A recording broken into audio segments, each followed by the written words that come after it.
찬미예수님, 찬미성모님, 저는요 성모님 소강아파트 계실 때부터 다녔었는데 그때는 아무것도 모르고 다녔어요. 그냥 즐겁기만 해가지고 다녔는데 오로지 내 고통이 어떻게 덜어질까 그것만 생각하고 다녔어요. 그리고 바쁘니까 안 다녔는데 어느 날 아주 열심한 분이 저 성모님 사진을 갖고 와서 나주에서 성모님이 이렇게 피눈 물고 우신대요. 그래서 제가 뭐라고 그럴게요? 그럴 수가 어딨냐고, 거짓말이라고. 제 입으로 아주 당당하게 얘기를 했잖아요. 그러고서 이제 또 세월이 지났어요. 근데 어느 날 또 갖고 오셔갖고 성모님 피눈물 흘린 지 10주년 된다고 가자고 그러는데 그때는 눈이 번쩍 떠지더라고요. 그러니까는 남편이 옆에 있다가 그럼 갔다 와 그러더라고요. 그날이 언제냐면은 1996년 10월 19일 날. 그날을 생각하면 눈물이 나서 못할 것 같아. 나중에 와서 경당에 들어섰는데 제가 한 발 딱 이렇게 안에다 들여놨어요. 그런데 성모님 제대에서 우렁차게 네가 터진 힘으로 함부로 찌꺼리지 말라는 거예요. 그러면서 제일 먼저 뭐가 생각하냐면 제가 나주 성모님 피눈물 거짓말이라고 했던 그 말, 그게 제일 먼저 생각하고 제가 내주한다고 사람들 만나서 남의 얘기하고 그게 다 생각하는 거예요. 그래갖고 그냥 제 일생 활동 사진 같이 지나가는 거예요. 그때 제가 예수님 잘못했어요. 이제부터 남의 말 안 하고 그냥 입 다물겠습니다 그랬어요. 나 같은 죄인이 세상에 없는 거예요. 성모님이 울고 계시고 율리아님이 고통받는 건 절대적으로 나 때문이에요. 나 때문에 그렇게 율리아님이 고통을 당하시고 성모님이 울고 계신 거예요. 그때부터 말씀드릴 수가 없었어요. 왜냐면 내 일거일동을 다 알고 계시는데 어떻게 무슨 말을 해요. 그래서 밤새 울다 나주성당으로 가서 미사를 드리는데 외국 사람이 많이 오니까 한국 사람은 뒤에 서려는 거예요. 저는 어디를 가든지 뒤에는 안 있어요. 왜냐면 한마디라도 더 들으려고 앞으로 가요. 그런데 앞으로 갔는데 오늘하고 미사를 어떻게 드렸는지 몰라요. 근데 율리아자님이 성체를 모시는데 피가 되고 살로 변화된 거예요. 그 관광을 보니까 절대적으로 제가 성체를 못 모시는 거예요. 나는 나 같은 죄인이 도저히 성체를 모실 수가 없더라고요. 그래가지고 성체를 못 모셔서 그리고 체육관으로 갔는데 억수같이 비가 온 거예요. 근데 들어오는 사람들은 비를 안 맞고 들어오는 거예요. 그래서 이상하다. 왜 그러지? 밖에 나가보니까 비가 안 오는 거예요. 그런데 나중에 율리아자님이 나오셔가지고 아까 자비의 물줄기가 억수같이 쏟아졌다는 거예요. 그리고 이제 아침에 집에 갔잖아요. 버스에 내려서 택시를 탔는데 나를 왜 불렀느냐? 너를 괜히 부르지 않았다는 거예요. 주님이 너는 모든 사람한테 전해야 된다는 거예요. 그러는데 이게 어마어마한 은총인 거예요. 우리 성당이 8,000명인데 어떻게 나 같은 죄인을 이렇게 부르셨을까? 너는 가만히 있으면 안 된다는 거예요. 그래서 제가 그때부터 만난 사람한테 메시지 뭐 주는 거예요. 제일 먼저 택시 기사를 줬어요. 우리나라 나주에서 이런 일이 일어났다고 이거 꼭 가들. 그러면 그냥 받더라고요. 그때부터 집집마다 다니는 거예요. 성모님 사진과 집집마다 다니는데 그때는 잘 받아들였어요. 그래서 우리 구역 사람 다 여기 한 번씩 왔다 갔어요. 그런데 나는 우리 가족과 사도의 8층까지 구해야 되겠다는 그런 의지가 막 생기더라고요. 그러는데 보호방주라고 그러잖아요. 그래서 노아의 방주고 딱 연결이 되는 거예요. 노아의 방주도 다 탔으면 다 살 수 있었다 이거예요. 그리고 우리 구원의 방주도 타고 성모님 하라는 대로 하면은 구원받잖아요. 또 소돔과 고모라가 딱 연결이 되는 거예요. 저한테는 아브라함이 하나님 마음에 들었기 때문에 롯도 구했잖아요. 그러니까 내가 열심히 하면은 우리 가족들은 물론 사돈의 8층까지 구함을 받게 해줄 수 있겠구나. 그런데 그때부터 아주 올 적마다 제가 밤새 물을 먹는 거예요. 밤새 물을 먹고 화장실 가는 거예요. 왜 그런가? 그랬더니 어느 순간에 제 만성무염 기적수로 치유를 해주셨어요.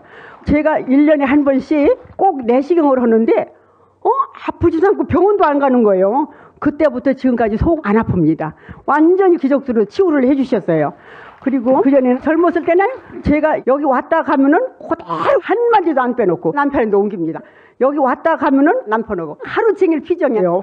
그러면 얼마나 남편이 잘 받아들이는지 제가 완전히 변화되니까 남편이 완전히 180도로 변하는 거예요. 남편이 나주 성모님을 그렇게 잘 받아들이고 차에 매일 테이프도 틀고 다니더라고요. 근데 율리아자매님 서강대에 오셨는데 저에 대해서 말씀하실 때 우리 남편 하는 말이 빛이 쫙 자기한테로 왔다는 거예요. 또 남편이 나주를 몇 번 오셨어요. 율리아자매님 만남의 시간에 율리아자매님 남편 가슴을 딱 이렇게 맞췄대요. 남편 가슴에 은행알 만큼 이렇게 동그란 게 있었는데 그게 항상 아프다고 그랬어요. 그런데 병원에 가야 되겠다는 못 갔는데 그때 그 혹도 없어지고 그때부터 지금까지 가슴 아프다고 안 합니다. 그때 그걸 잊어버릴 수가 없다고 그러더라고요. 그래서 내가 은총 받고 변화되니까 상대방이 그렇게 변화되더라고요. 그런데 어느 날 공지문이 났는데 누가 이제부터 초토 안 와도 된다는데 저 제대해서 성모님은 얘야 그게 아니다 그게 아니다 막 손짓하고 그러고 울고 계신 거예요. 근데 사람들은 그거 하나도 안 보이나 봐요. 그래서 그때 제가 성모님한테 약속을 드렸어요. 성모님 너무 슬퍼하지 마세요. 저는 성모님 위로해드리기 위해서 첫 토요일 한 번도 안 빠지고 오겠습니다. 올 수 있게 해주십시오. 그때 그것만 봉헌하고 갔어요. 1996년 10월 19일부터 지금까지 첫 토요일은 한 번도 안 빠졌습니다. 성모님의 은총 아니면 올 수 있겠어요? 난 절대 못 오다고 생각해요. 또 남편도 절대적으로 반대 안 해요. 아주 기분 좋게 갔다 오라고 그래요. 지금까지도 남편이 너무너무 행복해요. 지금 80이 넘었는데 자기가 제일 행복하대요. 당신 때문에 천주교를 알았고, 왜냐면 남편은 목사 되려고 했던 사람인데 저는 천주교이니까 나랑 결혼하겠다고 남편이 천주교로 와가지고 결혼했어요. 근데 지금도 시집은 다 개신교예요. 어느 날 시어머니가 저를 불러갖고 우리 집 사람이 됐으니까 너는 개신교로 와라. 저 사람하고 이혼을 할 망정 저는 내 신앙을 바꿀 수 없습니다. 그랬어요. 그랬는데 우리 남편이 천주교로 왔더라고요. 그리고 남편이 오로지 나주물만 먹어요. 다른 물 절대 안 먹습니다. 자기가 80 중반인데 지금까지 건강하고 일을 하는 것은 이 물로 나주 성모님한테 건강을 받았다 이거예요. 남편이 한 달에 꼭 이 물을 2말 먹어요. 가게에서 한 말, 집에서 한 말. 근데 한 말 더 가져가면 또 딸내미도 벌렁 가져가. 그러니까 우리 식구는 아주 나주머리만은 서로가 가져가려고 그래요.